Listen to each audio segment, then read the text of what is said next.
Chers téléspectateurs, bonsoir et bienvenue dans ce journal en cette soirée du samedi 7 janvier 2023. Tout de suite, on les détails des informations de ce jour. Une jeune étudiante de Voutfourne en vacances chez ses parents a été enlevée mercredi soir dans la commune Anjanmis, district d'Anzourbé. Plusieurs bandits armés ont attaqué Anjanmis-Ambougne dans la nuit du mercredi 4 décembre, ayant pris de force cette jeune fille de 19 ans. D'après nos sources, les ravisseurs n'ont pas encore contacté la famille jusqu'à aujourd'hui. Et les parents d'Angela ont porté plainte contre les employeurs de leur fille. Angela, la jeune fille de 15 ans qui travaillait comme gouvernante dans un foyer à Mbouiboy et dont le corps sans vie a été envoyé par ses employeurs à Manazar mardi 5 janvier. Aussi, les employeurs de cette jeune fille avec le chauffeur de taxi brousse qui a transporté le corps sans autorisation sont encore en garde à vue au sein de la gendarmerie de Miarnarive. Selon nos sources, cette affaire sera déférée devant le parquet mardi prochain. Adriana Martina. L'affaire concernant la jeune fille qui travaillait comme gouvernante dans un foyer à Mbouiboy et décédée mardi dernier se poursuit. Les parents de cette jeune fille ont déposé une plainte concernant la tragédie dont a été victime leur enfant. Pour rappel, lorsque le couple employeur de cette jeune fille a appris qu'elle était décédée, il n'en a même pas parlé à ses parents, mais il a emmené la dépouille au stationnement de Fassan Karan et a négocié avec un taxi brousse qui partait pour Manazar pour transporter le corps. Il n'y avait aucun document légal lors de ce transport. Selon le carnet qui a été transmis à la famille, la cause de son décès était un arrêt cardio-respiratoire. Le procureur de Miarnarive a donné l'ordre d'ouvrir une enquête au niveau de l'hôpital d'Anoussial pour connaître réellement la cause du décès. De leur côté, les médecins de l'hôpital d'Anoussial ont confirmé que la cause du décès de l'enfant était un arrêt cardio-respiratoire. L'inhumation du corps de cette jeune fille a été faite hier selon les informations que nous avons reçues. Et les 3 personnes concernées par cette affaire sont encore en garde à vue au sein de la gendarmerie de Miarnarive et d'après nos sources, cette affaire sera déférée devant le parquet mardi prochain. Ensuite, la commune d'Ivat procède actuellement à un essai concernant l'utilisation des cartes numériques au sein des transports publics. Il s'agit d'une collaboration avec des entrepreneurs malgaches pour l'utilisation progressive des outils numériques et pour améliorer la qualité du service offert aux usagers. Reportage sur les images de Yves Chanel. Les transports en commun commencent également à suivre la nouvelle tendance du développement. L'utilisation des cartes numériques pour les transports publics au sein de la ligne D dans la commune d'Ivat en est la preuve. La collaboration avec des entrepreneurs malgaches et la coopérative a permis de mener à bien ce projet de développement et d'amélioration de la qualité du service offert aux passagers qui utilisent la ligne D, a expliqué Rabé Hervé Lurive, secrétaire général de la commune d'Ivat. Cela fait maintenant un mois que certains bus de la ligne D utilisent cette carte numérique et la formation relative à toutes les règles et procédures se poursuit tant pour les passagers que pour les propriétaires de véhicules qui choisissent d'utiliser cette carte numérique. Par ailleurs, la commune d'Ivat ne cesse de chercher des solutions afin de résoudre les problèmes de transport en commun dans cette localité. À cet effet, la demande faite par les responsables de cette municipalité pour offrir une ligne reliant Ivat et la capitale passant par Tsarasoch est également en cours.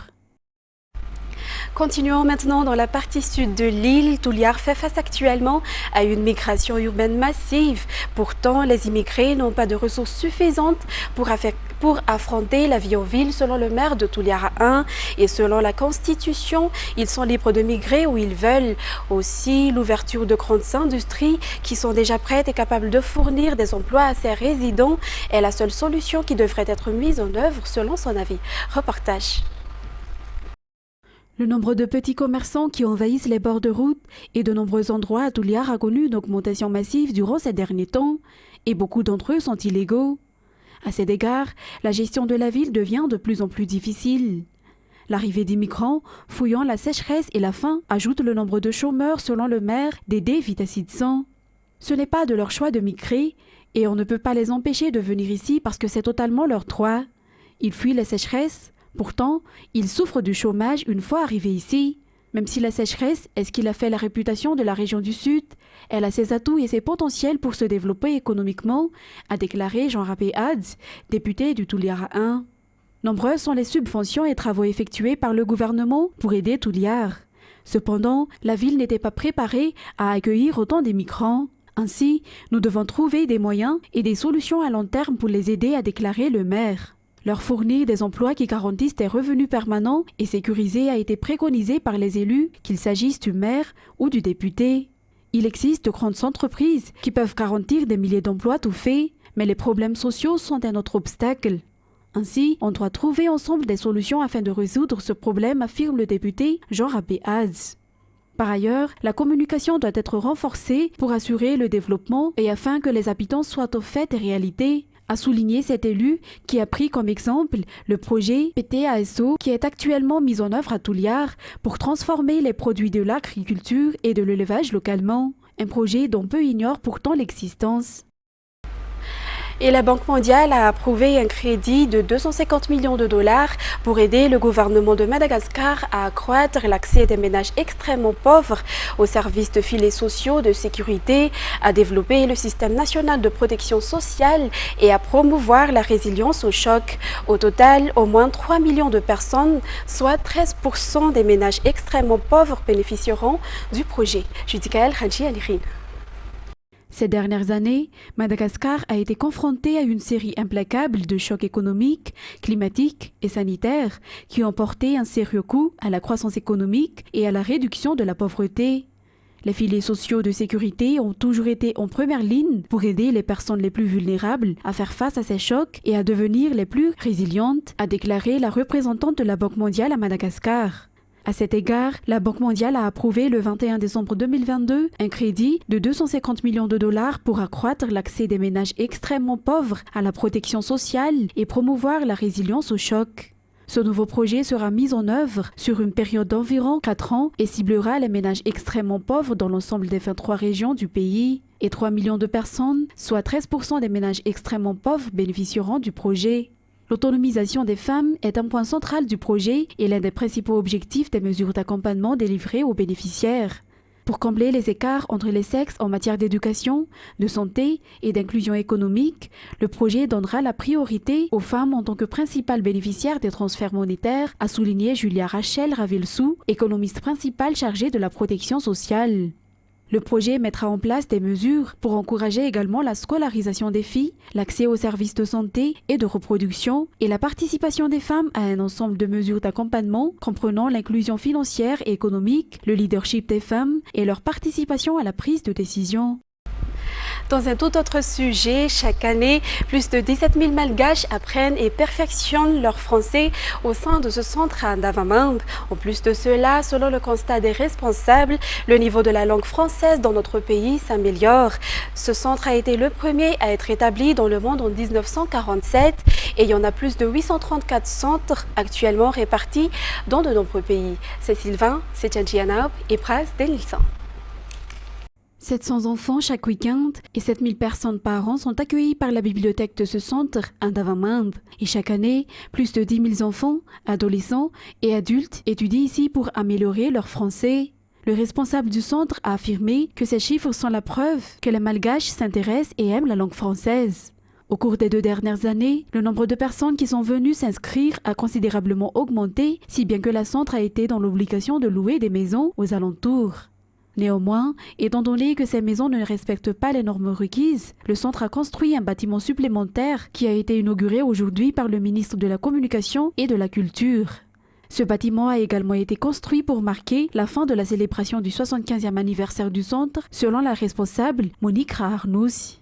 En plus des livres et de l'enseignement de la langue française, le centre valorise la culture française et participe à la recherche d'un marché de l'emploi aux artistes malgaches.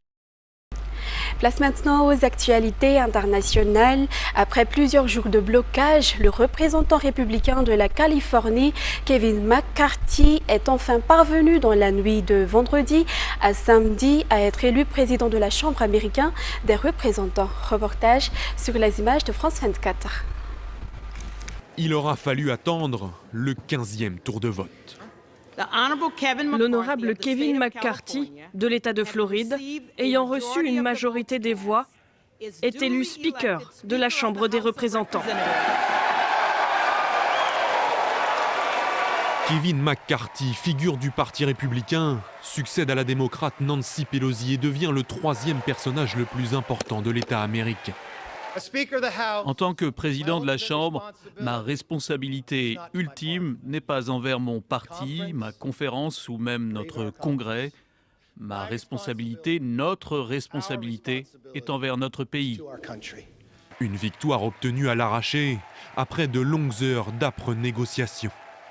Quelques minutes plus tôt, lors du 14e tour, l'élu de Californie échoue à une voix de l'élection. Matt Gaetz, partisan de Donald Trump, s'est abstenu. Lors d'une scène inédite, Kevin McCarthy traverse l'hémicycle et vient lui demander son soutien. Pour atteindre le perchoir, le républicain a dû batailler au sein d'un parti très divisé, qui n'a qu'une courte majorité après les élections de mi-mandat.